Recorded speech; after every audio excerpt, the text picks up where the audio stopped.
Hello. चलो बेटा, तो इस वीडियो में हम लोग अब डिस्कस करेंगे अपना relationship between KC and KP. इससे प्रीवियस वीडियो में मैंने आप लोगों को बताया था equilibrium constant in a gaseous reaction, मतलब केपी कैसे लिख सकते हैं। तो वही उसी तरीके से चलते हैं। फॉर ए जनरल रिएक्शन मान लेते हैं कि हमारे पास A moles of A react with B moles of B to form C moles of C and D moles of D at equilibrium point. ये एक जर्नल इक्वेशन हमने ले ली, ठीक है बेटा। अब इस जर्नल इक्वेशन में यदि के सी लिखूँ तो सिंपल है, के सी इज इक्वल टू क्या हो जाएगा, molar concentration of products divided by molar concentration of reactants, each raise to the power equal to their stoichiometric coefficients in the balanced chemical equation. तो यहाँ तक तो हम सब लोग इजीली पहले से कर चुके हैं। अब देखो उसके बाद फिर हम क्या करते हैं, for an ideal gas P V is equal to N R T होता है। आप लोगों को पता है सभी को, P V is equal to N R T हमने पढ़ा हुआ है। अब प्रेशर को हमने फिर कैसे लिख दिया, pressure is equal to N upon V R T, और एन अपॉन वी को हमने कंसनट्रेशन, मोलर कंसनट्रेशन, मोल्स पर लीटर, ये हो गया number of moles of particles upon में वॉल्यूम ऑफ द गैस। जैसे number of moles of gas किसी पर्टिकुलर रिएक्टेंट या प्रोडक्ट के नंबर ऑफ मोल्स अपॉन में उसका वॉल्यूम। तो इस तरह से हमने उसको सी लिख दिया, सी आर टी। अब देखिए यदि मैं ए गैस की बात करूं तो ए का पार्शियल प्रेशर क्या हो जाएगा बेटा, सी ए आर टी। उसी तरह से यदि मैं बी गैस की बात करता हूं तो P B partial pressure of B क्या हो जाएगा, सी बी आर टी। और उसी तरीके से यदि मैं सी गैस की बात करता हूं तो उसका पार्शियल प्रेशर हम क्या लिख सकते हैं, सी आर टी। और यदि मैं डी गैस के पार्शियल प्रेशर की बात करूं तो मैं लिखूंगा P D is equal to C D R T. तो हम पार्शियल प्रेशर्स को कंसंट्रेशन टर्म्स में इस तरह से लिख सकते हैं। समझ में आती है बात, ए का पार्शियल प्रेशर, बी का पार्शियल प्रेशर, सी का और डी का, जो रिएक्टेंट हमने लिए हुए हैं इस जनरल केमिकल इक्वेशन में, उन रिएक्टेंट्स और प्रोडक्ट्स के पार्शियल प्रेशर्स को हमने रिएक्टेंट्स या प्रोडक्ट्स की कंसंट्रेशन टर्म्स में चेंज कर दिया। अब केपी यदि हम लिखते हैं तो केपी मैंने अभी पिछले वीडियो में आप लोगों को बताया है, उसमें आप देख सकते हैं केपी इज इक्वल टू क्या रहेगा, प्रोडक्ट्स का partial pressures divided by reactants का पार्शियल प्रेशर और उनकी पावर्स, उनके जो कोफिशिएंट है बैलेंस्ड केमिकल इक्वेशन में वो उनकी पावर्स रहते हैं। तो ये हम लोग पढ़ चुके हैं पहले। अब केपी इज इक्वल टू देखिए जो पी सी है, पार्शियल प्रेशर ऑफ सी, वो क्या है हमारा, P C is equal to C molar concentration of C into R T. तो मैंने क्या लिख दिया, molar concentration of C into R T.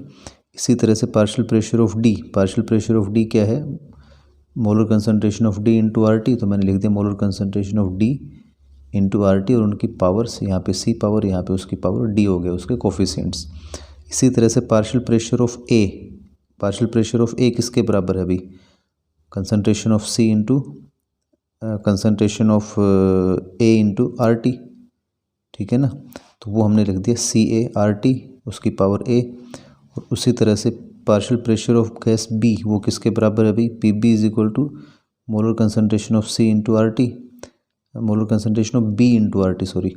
तो यहाँ पे मैंने लिख दिया सी बी आर टी और उसकी पावर बी। अब यहाँ से मैंने C molar concentration of C, molar concentration of D, उनकी पावर्स, ये तो मैंने यहाँ रख लिया अलग से, और दोनों में से आर टी कॉमन ले लिया और उनकी पावर्स ऐड होगी सी प्लस डी। ईजी है, समझ में आ रही बात। इसी तरह से नीचे वाले में डिनोमिनेटर में मैंने क्या किया, molar concentration of A raise to power A और molar concentration of B raise to power B. C A क्या है, मोलर कंसंट्रेशन ऑफ ए है, और सी बी क्या है, मोलर कंसंट्रेशन ऑफ बी है। तो वो रह गए आर टी, इन दोनों में से मैंने कॉमन लेके उनकी पावर्स ऐड होगी, R T raise to power A plus B. यहाँ तक कोई दिक्कत, ठीक है बेटा, इजी है। उसके बाद देखो फिर आगे हमने क्या किया, मैं इसको पूरे को सेंटर में रखता हूँ ताकि आप स्क्रीनशॉट वगैरह भी लेना चाहें तो इसका ले सकते हैं। फिर देखो हमने क्या कर दिया, आर टी ऊपर और नीचे दोनों जगह है तो हमने इसको एक साथ लिख दिया, और उसकी पावर्स इधर क्या कर दिया, नीचे था डिनोमिनेटर में, उसकी पावर्स वहाँ पे सब्ट्रैक्ट हो जाएंगे, माइनस हो जाएंगे। तो R T raise to power C plus D minus A plus B.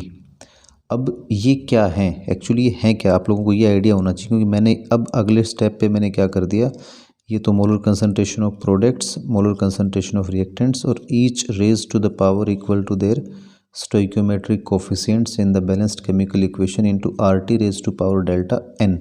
अभी डेल्टा n क्या है, वेयर हम यहाँ पे लिख सकते हैं कि delta n is equal to क्या है बेटा आप लोगों का, delta n is equal to है C प्लस D है ना माइनस A प्लस B। अब आप लोगों को ये पता होना चाहिए कि ये C प्लस डी और A प्लस बी है क्या, मतलब C D A B ये है क्या, ये है number of moles of C और D तो क्या है number of moles of product, और स्मॉल a और स्मॉल b क्या है number of moles of reactants. तो इधर क्या हो गया हमारा number of moles of products minus number of moles of reactants, उसको हमने क्या लिख दिया डेल्टा n से रिप्रेजेंट कर दिया। अब Kp इज इक्वल टू क्या होगा, ये टर्म पूरा क्या है हमारा, ये तो Kc है, इधर लिखा हुआ हमने ये हमारा क्या है Kc, तो Kp is equal to Kc into RT raise to power delta n।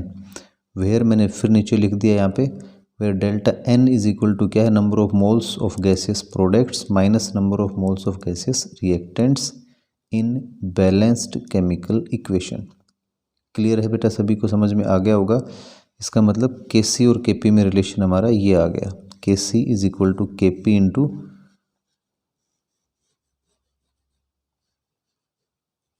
Kp is equal to Kc into RT raise to power delta n। इसलिए पिछले वीडियो में देखा होगा आपने जब, तो मैंने वहाँ लिखा हुआ था और मैंने बताया था लास्ट में कि Kp और Kc बराबर नहीं होते हैं, उनमें अंतर होता है, तो ये इनमें अंतर है। समझ में आया सभी को? तो आप लोग इस तरह से Kc और Kp में रिलेशनशिप डिराइव कर सकते हैं, और ध्यान रखना है इम्पोर्टेंट रिलेशन है, इसके बेस पे न्यूमेरिकल्स हमें करने हैं। एक दो वीडियो के बाद हम न्यूमेरिकल्स भी डिस्कस करेंगे आगे, तो आप लोग ध्यान से अच्छे से इसको डिस्कस करें, समझें, लिख के देखें, नोट्स बना लें। नोट्स मैंने आपको बना के दे दिए हैं ऑलरेडी, इनको आपको अपनी नोटबुक में लिखें और फिर प्रैक्टिस करें। Okay, thank you.